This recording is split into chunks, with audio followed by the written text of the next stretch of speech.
Good morning, good afternoon, good evening, wherever you are on this planet. My name is Adamantium. Hope everyone out there is feeling well, and welcome to this edition of AAU TZM Podcasts. Now, as I alluded to at the end of my last show, today I'm going to be continuing with the show What Comprises the RBE Zeitgeist with my very good friend Ben McLeish. So, just as the regular announcement, for those of you listening to this on YouTube right now, my podcasts also exist on talkshoe.com. There's a direct link to the TalkShoe page in the video description of this video. So if you want to listen to and download the files in full MP3 format, you can find them there. So, and one more other announcement to make. In 5 days' time, there will be the annual Z-Day event happening around the world. I myself and also Ben McLeish will be presenting at the London event. For those of you in and around London, if you wish to attend this event and still haven't purchased your tickets, then they're available at zday2012.eventbrite.com. That's where you can buy the tickets for £10.90 each. So that's all those announcements out of the way. Killing no more time, I will head straight into the current show. So, Ben, if you'd like to say hello to me and the listeners. Good evening. I am no one in particular, but we're here for the ideas. It's going to be an interesting one. We're Definitely. Here to do ideas. But yes, I'm Ben McLeish. Hello, and Adam, this is our fourth outing, isn't it? Yes, absolutely. Yeah, you become a regular. That's quite it. That's going on my CV. That's going at the top of my CV. Regular on the Adam Maloney show. Anyway. No, it's always fun to be here. Actually, it's always very good. And you edit me in a comparatively good light as well. I think you edit out some of the ums and ers that I do. Yeah, I tend to do that a lot for the brevity. Exactly. Well, that's very good. So, what would you like to talk about today? Well, since last time we elaborated on the value set that revolves around the individual. In a resource-based economic model. So today, since it's half of the main puzzle being society itself, I mean, what is the general zeitgeist for society? Absolutely, and this leads on quite nicely from where we ended up a couple of weeks ago, which is that, what is it that we know as a society? What is it that we can lay a hold of as knowledge and that we can essentially equip people with that would be helpful. And so if you think about it, I think it's worth actually trying to visualize the kind of classroom that we would have in this kind of world. Because, of course, we've all been in a classroom, and we, of course, know that classrooms are applied to children for a reason, at least most of the time. And that's, of course, that young people are very impressionable, and that's the time where they're most open to learning. As we get older and we end up not being able to learn as well because we think we know. We've sort of built this into our brain. We don't accept information very easily. So obviously education, I think, is still going to be very much built into childhood. And I think very importantly to say is, before we talk about what kind of education it is, of course a non-coercive education.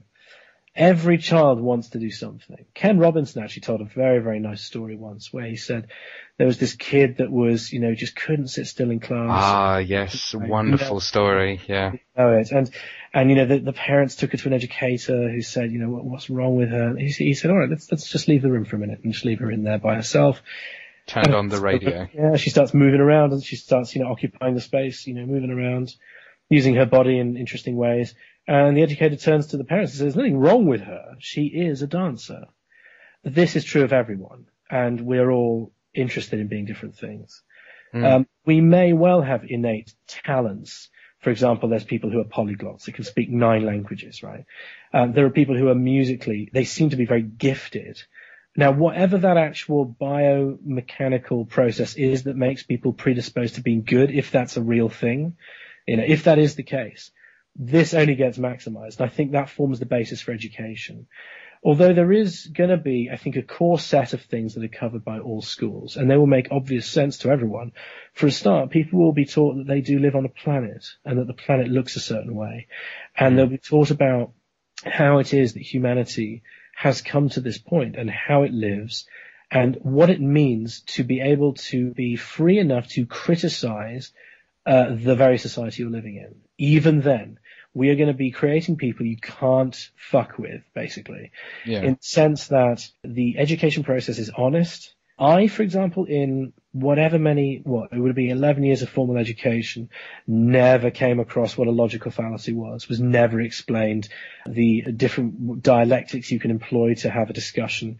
This kind of stuff is central to knowledge process. That's how you get it.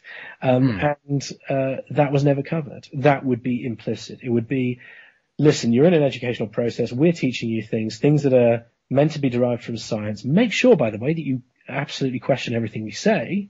You wouldn't have that in a teacher's mouth in the current system. But that would be built in. Said, and it's as Jim Phillips does actually in his drum lessons. He says, I think he talked about this on the radio show once. He said, I say to them, listen, I don't want you to do what I say. I want you to do it because it makes sense to you, because you understand. Absolutely.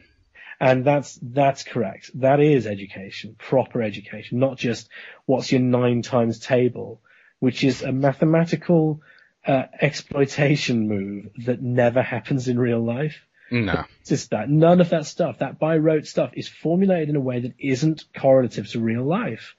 You will never say, amo, amasa, mat. We don't say, I love you, love, he loves. We don't conjugate, right? And this, this is a weird way of learning processes. There's a really good series of videos, although they do direly require an update, called Muzzy, that is designed to teach children without the use of rote learning, tens of other languages. It's meant to just teach them. Yeah, it's the same story in different languages, and it's built so that it explains the new concepts that arrive in the story. It's really cool stuff. It was originally done by the BBC, and then it was sold. Somebody bought the rights and turned it into an actual business. But the structure is there. I think that's resource-based education already, is being exposed to an environment that enhances your ability to take on a certain set of knowledge, whether that's a language or whether it's an understanding of what deforestation actually is, or what it means to live on a planet of essentially finite resources. Absolutely. In the sense that the sun is finite. This kind of stuff forms the basis. But what about, particular classes? Would they be classes? I don't know.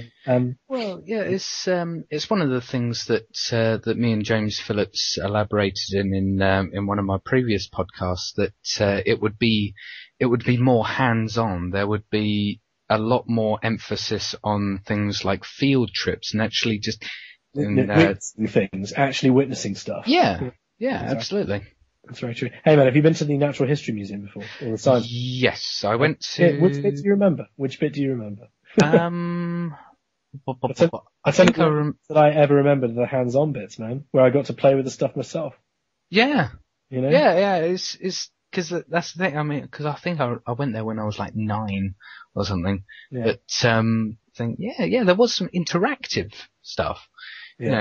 And that's the thing. I mean, one of the things me and Jim were talking about is that, we can't expect kids to learn anything properly if we've sat them in pretty little rows like drones, just monotonously memorizing stuff. Yeah, that's right.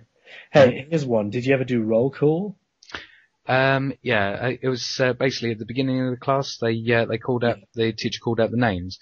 And in my schools we called it the register. And being the class clown, I used to answer in comical ways. Awesome. Yeah, I mean all of that's by rote for a reason. It's methods of control. So. But, I think also people's interest in research areas would also probably correlate to a certain set of subjects. I don't think that even though there's a certain freedom and optional ability, so that, dancers can be dancers, for example, I think that there'd be a gravity towards the sciences. And I say that for the reason that implicit in the understanding that you're now dealing with a scientifically advanced society where science is being used as a tool for human betterment, I think naturally the interest is, well, let's learn more about that science then. And I think that actually part of that sort of interest in society, interest in humanity, interest in, studying that area would sort of appear in the humanities too. Especially, I think, one of the strongest things in the resource-based economy is going to be the literature of now, of today. Even though like Shakespeare is obviously, extremely advanced, and that's the cream of the cream and all the rest of it. And you've got all of these early people like Chaucer and all the rest of it. I think that the study of the literature during a time where we had the kind of suffering we had now and the ability to solve it, but didn't, is going to prove to be a very interesting time to read literature. And what were these people writing about? Oh, look, fucking secret agents, right? It was so... I mean, there's nothing wrong with the secret agent story, but it's the context in which it was written. The context in which we basically do anything. And that, I think, would be quite interesting. And it would form part of learning about how to think about society, you see. I think actually they would use the literature of now to inform themselves about behavioral elements in the way that we approach living with other people and living on a planet, living holistically. Anyway, so there would still be humanities, I think. That might be one of the uses. But I think generally the sciences would be very strong. And of course, the question comes, will we ever get to a point where it's so technologically advanced that you could, for example, download information the way that you do in, I don't know, people always use the Matrix, or they do a very subtle one in Douglas Adams in The Hitchhiker's Guide to the Galaxy, where he says, can you fly a ship? He goes, no, but I can take some evening classes. And he goes, that's going to take months. And he goes, no, I've got a bottle of them. Look, little pink ones. I don't know if it ever would get to that point, but that would again change the way that we educate. Certainly technology is being used right now to educate in the same way that we use technology to recreate, to actually exercise. It's going to be something that makes you remember more, better. Mostly it'll be a process rather than some kind of mechanical apparatus. Although the science equipment would be very cool.